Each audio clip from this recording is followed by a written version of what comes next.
And there have never been in the history of Romanian or the Russian church so many conversions made by pastors as they have been made in this parish, which is prison. So don't fear prison. Look upon it as just a new assignment given by God. I remember when I was arrested, my wife told me as the last word when I embraced her to go away with the policeman, Richard, remember that it is written, you will be brought before rulers and kings to be a testimony unto them.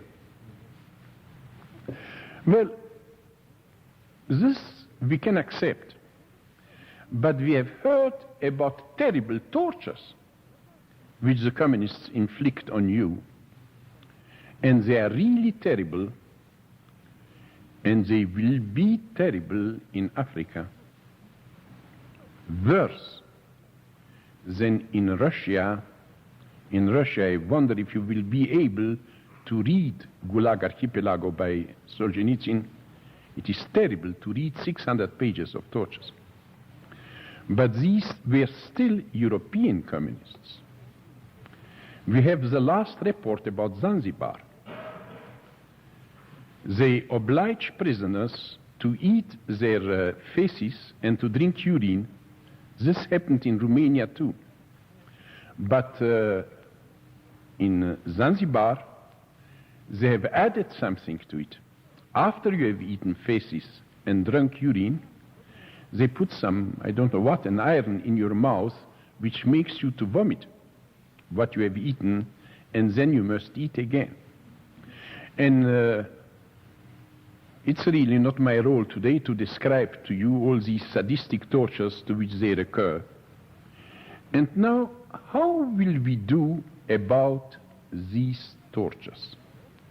Will we be able to bear them? If I don't bear them, I put in prison other 50 or 60 men whom I know around me, because that is what they wish from me, to betray those around me.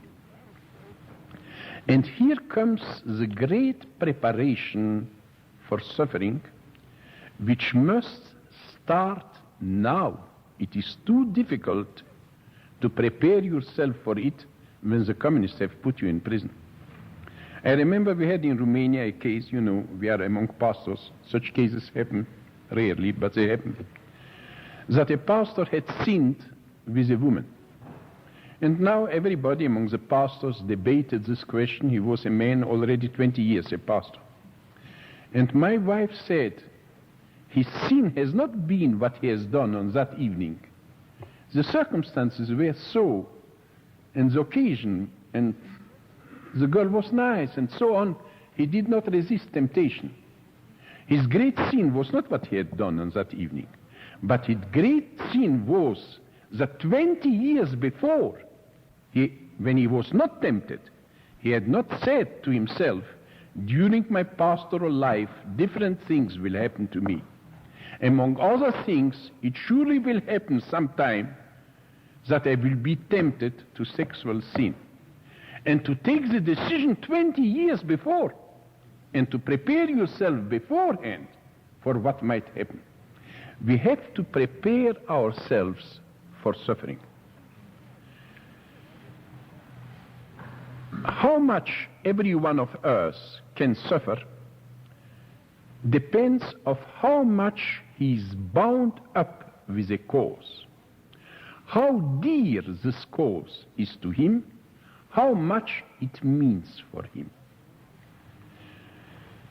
And here we have had in communist countries very big surprises. We have had gifted preachers, writers of Christian books, who had become traitors. The composer of the best Christian hymnal of Romania became the composer of the best communist hymnal of Romania. Nobody would have expected it from him. Everything depends of this if we have remained in the sphere of words or if we are bound up, merged with the divine reality. God is the truth. The Bible is the truth about the truth. Right theology is the truth about the truth about the truth. And a good sermon is the truth about the truth about the truth about the truth. It is not the truth. The truth is God alone. Around this truth there is a scaffolding of words, of theologies, and of expositions. None of these are of any help. It is only the truth itself which is of help. And we have to penetrate through sermons, theological books, through everything which is words, and being bound up with the reality of God himself.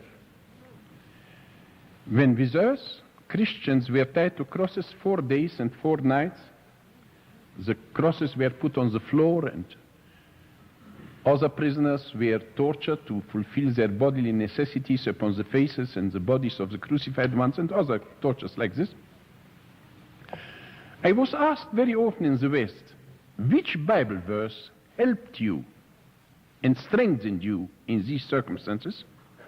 My answer was, no Bible verse was of any help. It is sheer cant and religious hypocrisy to say this Bible verse strengthens me or that Bible verse helps me. Bible verses are not meant to help. We knew Psalm 23, the Lord is my shepherd, I will not want when I pass through the valley of shadow of death. Now, dear Susie, give me another piece of apple pie while I read it. And I read about passing through the valley of shadow of death. When you pass through suffering, you realize that it was never meant by God that the Psalm 23, the Lord is my shepherd, should strengthen you. It is the Lord who can strengthen you, not the Psalm 23 that the Lord strengthens you. And you must not have the Psalm. You must have the one about whom the Psalm speaks. We also knew the verse, my grace is sufficient for thee. But the verse, my grace is sufficient for thee, is not sufficient. It is only the grace which is sufficient and not the verse. And especially we pastors who are handling the words, that is our very calling from God, to speak not only from the pulpit, but the whole week we speak holy words. And we are in the danger of giving to holy words more value than they really have. Holy words are only the means to arrive to the reality expressed by it. If you have arrived to the reality, if you are united with the Lord Almighty, communism is not almighty. He can't break the Lord Almighty. If you are only with the words of the Lord Almighty, you can be very easily broken. The preparation for underground work is deep spiritualization, and as you peel an onion, so to take away one peel from after the other, what is words, what are our sensations, what are our enjoyments, and to arrive to the reality of our faith, Jesus has told us beforehand that whosoever will follow me will have to bear a cross, and he showed himself how heavy this cross can be, and I have to be prepared for this. Look how the world does. Look at a pornographic magazine, or look at an advertising. It inflames your imagination, you know, when you look to this magazine, if you wish or don't wish. It's just something. We have to inflame our imagination by having before our eyes, making spiritual exercises. I'm very sorry that spiritual exercises are almost unknown in Protestantism. We had to revive them in the underground church. Spiritual exercises have been abused by some of the Catholics, and then the Reformation came, and there exists always a movement of pendulum. If one has fallen into one extreme, then I will fall into the other extreme. If somebody has made out of Virgin Mary almost a goddess, another would say Virgin Mary is just nothing. You pass from one extreme to the other, and because some abused in false spiritual exercises, others would not make spiritual exercises at all.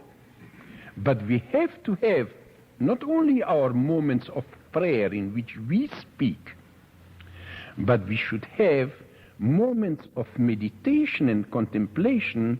And when we read in Acts 11, in Hebrews 11, this long list of those, how they have been sawn asunder and burnt on stakes and devoured by lions, and I don't know, all kind of things which have happened, I must visualize myself. Now I am before lions, I am beaten, I am in danger to be burned, and so on. How do I behave in this manner? I remember my last confirmation class before I left Romania. I took a group of 10 or 15 boys and girls. I did not take them to church. You can't take youth to church.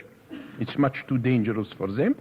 I took them on a Sunday morning to the zoo before the cage of lions, and I told them, your forefathers in faith have been thrown before such wild beasts for their faith. Know that you also might have to suffer. You will not be thrown before lions, but you will have it to do with men who will be much worse than lions. Decide here and now if you wish to pledge allegiance to Christ. And they had tears in their eyes when they said yes.